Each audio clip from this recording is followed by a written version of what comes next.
নমস্কার, দেখছেন কলকাতা টিভি। আমি সুদীপ্ত রয়েছি আপনাদের সঙ্গে। শুরু করছি সংবাদ সারাদিন। প্রথমে যে খবরের দিকে নজর রাখবো, রাজভবনের ঘটনায় হাইকোর্টে শুভেন্দু অধিকারী, বিচারপতি অমৃতা সিনহার দৃষ্টি আকর্ষণ, মামলা দায়েরের অনুমতি আদালতের। দুপুর দুটোয় শুনানি রয়েছে। আবেদনকারীর দাবি, রাজ্যপালের অনুমতি থাকা সত্ত্বেও বিজেপি কর্মীদের কেন আটকেছে পুলিশ। আপনারা জানেন যে ভোট পরবর্তী হিংসার জন্য রাজভবনে যাত্রা করেছিল বিজেপি, তবে তাদের আটকে দেওয়া হয়।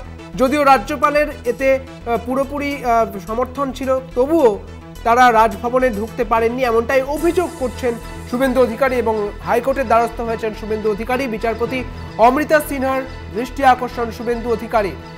আবেদনকারীর দাবি, অনুমতি থাকা সত্ত্বেও কেন নয়, সেখানে প্রবেশের অনুমতি কেন দিল না পুলিশ।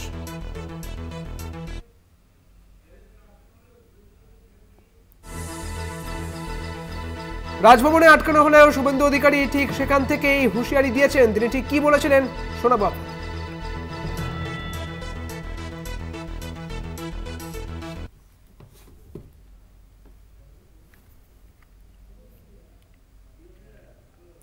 আপনাদের শোনাবো, তার আগে আপনাদের জানিয়ে রাখি আরো একবার যে রাজভবনে যখন বিজেপির কর্মী সমর্থকরা গতকাল যাচ্ছিলেন, ঠিক তখন কিন্তু পুলিশ তাদের আটকে দেয়। যদিও ভোট পরবর্তী হিংসা নিয়ে রাজ্যপালের সঙ্গে দেখা করতে চেয়েছিলেন তারা, এবং শুভেন্দু অধিকারী, তাকেও আটকানো হয়েছিল। রাজভবনের ঘটনায় হাইকোর্টে শুভেন্দু অধিকারী বিচারপতি অমৃতা সিনহার দৃষ্টি আকর্ষণ করতে চাইছেন।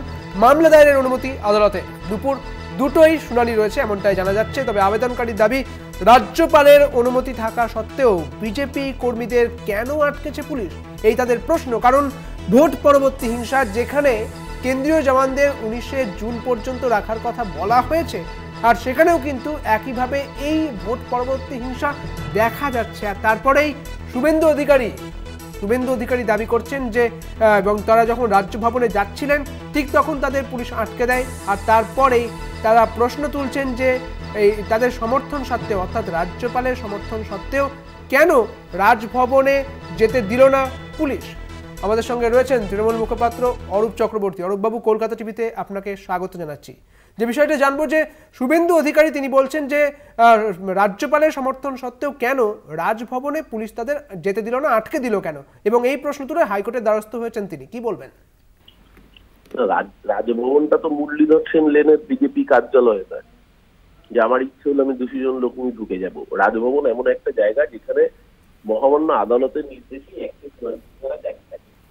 রাজভবনের মধ্যে কখনো মিছিল করে 200 লোক নিয়ে প্রবেশ করা যায় না। এটা শুভেন্দু অধিকারী জানে না তা নয়, খুব ভালো মতো জানে। আসলে নির্বাচনে হেরে ওপরের কাছে এমন থাপ্পড় খেয়েছে, ইতিমধ্যেই ওর অবস্থা খারাপ হয়ে গিয়েছে। এখন এই ধরনের অপ্রাসঙ্গিক কথা বলে গুজুম বাজুম করে টিকে থাকতে হবে। আর দেখে দেখে মামলাও নিয়ে যাচ্ছে এমন এইগুলাতে যাতে পছন্দ মতো রায় না। আমাদের সেই নিয়েও কোনো বক্তব্য নেই, কিন্তু একটা কথা খুব পরিষ্কার, যে রাজভবনে কদিন আগে যখন আমাদের তৃণমূল কংগ্রেসের শিক্ষাকর্মী সংগঠন তারা আন্দোলন করেছিল, তাদেরকেও পুলিশ আটকে দিয়েছিল। তার কারণ তারাও 144 দ্বারা ভেঙে লিখতে চেয়েছিল। তো তৃণমূলের ক্ষেত্রে যখন পুলিশ আটকে দিয়েছে, তো বিরোধী দলের ক্ষেত্রে পুলিশ আটকে দিয়েছে। কিন্তু পুলিশ নিরপেক্ষ কাজ করেছে, একটু অন্যায় কাজ কিছু করেনি। আর আমার তো মনে হয় রাজভবনে পুলিশ সূচনা দিয়ে আরো ভালো কাজ করেছে এই কারণে, কারণ আমি দেখলাম ওই প্রতিনিধি দলের অনেক মহিলাও ছিলেন। ডায়মন্ড হারবারের প্রার্থী অভিজিৎ দাস ববি, তার সাথে বেশ কয়েকজন মহিলা সহকর্মী ছিলেন, তারা রাস্তায় বসেছিলেন। আমার তো মনে হয় যার বিরুদ্ধে অভিযোগ উঠেছে একটি বাচ্চা মেয়েকে যৌন নিগ্রহের, তার কাছে মহিলাদের নিয়ে যাওয়া একদমই সেফ নয়। আমার মনে হয় পুলিশ এই দিক থেকে আরো ভালো কাজ করেছে, একদম সঠিক কাজ করেছে। কোনো মহিলাকে তো রাজভবনের সীমানায় ঢুকতে দেওয়া উচিত না। আর একটা প্রশ্ন থাকবে অরূপবাবু, যেখানে কেন্দ্রীয় জওয়ানদের রাখা হয়েছে যাতে ভোট পরবর্তী হিংসা না ঘটে এই বঙ্গে, সেখানে ভোট পরবর্তী হিংসা ঘটছে, তাহলে তো প্রশ্নের মুখে দাঁড়াচ্ছে। নির্বাচন কমিশন দিতে পারবে, আর সেই কেন্দ্রীয় জওয়ানদের যিনি মাথায় রয়েছেন অমিত শাহ, তিনি দিতে পারবেন। সেই উত্তরটা আমরা দিতে পারবো না। একদমই। ধন্যবাদ আপনাকে অরূপবাবু। আপনাদের জানিয়ে রাখি, রাজভবনে আটকানো হয় শুভেন্দু অধিকারী অর্থাৎ বিজেপির কর্মী সমর্থকদের। আর তারপরে আজ রাজভবনের এই ঘটনাকে কেন্দ্র করে আদালতে দ্বারস্থ হয়েছেন শুভেন্দু অধিকারী, এবং শুভেন্দু অধিকারীর বিচারপতি অমৃতা সিনহার দৃষ্টি আকর্ষণ করতে চাইছেন। যেটা জানা যাচ্ছে আজ দুপুরেই এই মামলা দুপুর দুটোয় শুনানি রয়েছে বলে জানা যাচ্ছে। মামলা দায়েরের অনুমতি দেওয়া হয়েছে। গতকাল শুভেন্দু অধিকারী রাজভবন থেকে ঠিক কি হুঁশিয়ারি দিয়েছিলেন শোনাবো আপনাদের।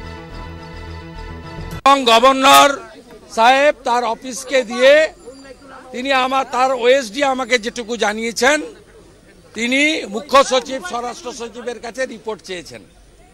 আমি তার মধ্যে যাচ্ছি না, যেহেতু মহামান্য রাজ্যপাল মহোদয়ের লিখিত অনুমোদন আছে এবং 144-এর নামে এখানে আটকানো যায় না। আমরা মিছিল করে যাইনি, সবাই গাড়িতে ছিল। এখানে আপনি দেখুন, আমি আপনাদের জ্ঞাতার্থে এটা দিচ্ছি। গতকাল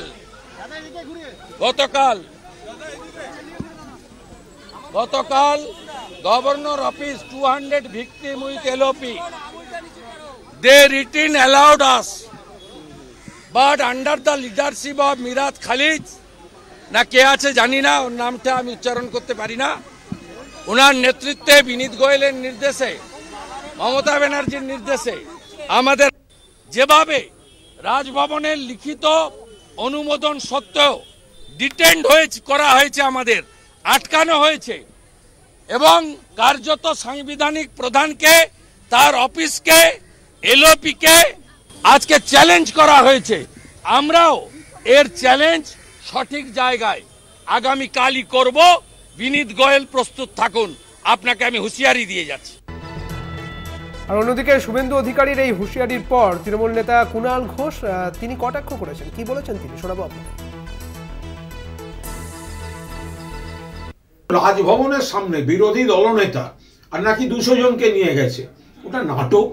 তার কারণ এই যে ভরাডুবি, বিজেপির ভরাডুবি, এবং তারপরে কার দিকে সমস্ত আপনার জন্য হার, আপনার জন্য হার, আপনার জন্য 2 গোষ্ঠী 3 গোষ্ঠী 4 গোষ্ঠীর মারামারি চলছে বিজেপির মধ্যে, সবাই দেখছেন।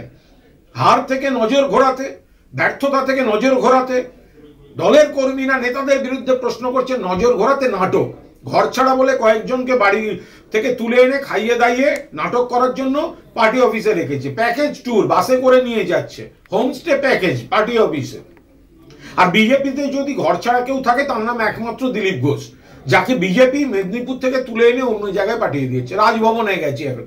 রাজভবনে কেন? যে রাজভবনে রাজ্যপালের বিরুদ্ধে গুরুতর অভিযোগ, মারাত্মক অভিযোগ, সেই তদন্তটাই এখনো মানুষের চর্চায়, সেখানে গেছে নাটক করতে। একটা প্রশাসন, আইন, 144 ধারা, রাজভবনের সামনে কি করা যায় না করা যায়, তো সেগুলো না জেনে আর রাজ্যপাল 200 জনকে ঢোকার অনুমতিপত্র দিয়ে দিলেন। এসব হয় নাকি কখনো? ফলে পুরোটা নাটক, এর মধ্যে কোনো গুরুত্ব নেই গোটা জিনিসটা।